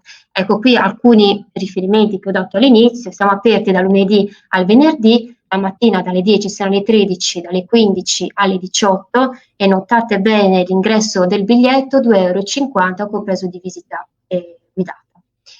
Poi abbiamo anche già stabilito quali sono le visite accompagnate alle 10:30 e alle 15:30. In realtà qui non l'ho scritto, però abbiamo la possibilità su prenotazione di aprire anche nel weekend e nei festivi. Questo dipende un po' sempre dai DPCM, non dipende chiaramente da noi, però abbiamo visto che altre cooperative, altri siti archeologici come il Pozzo Nuragico di Santa Cristina o Barumini, insomma stiamo seguendo un po' questa linea.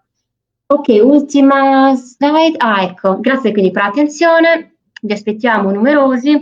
Ho voluto concludere inserendo questa foto di Don Francesco, che è venuto a trovarci insieme al signor Salvatore e il signor Gianmario, ha benedetto insomma la struttura, ha benedetto noi, e secondo me è stato bello perché in qualche modo è stato come entrare a far parte, ecco, della comunità di Villanova Monteleone, che in qualche modo ci sta ospitando, e quindi per noi è stata veramente una visita graditissima.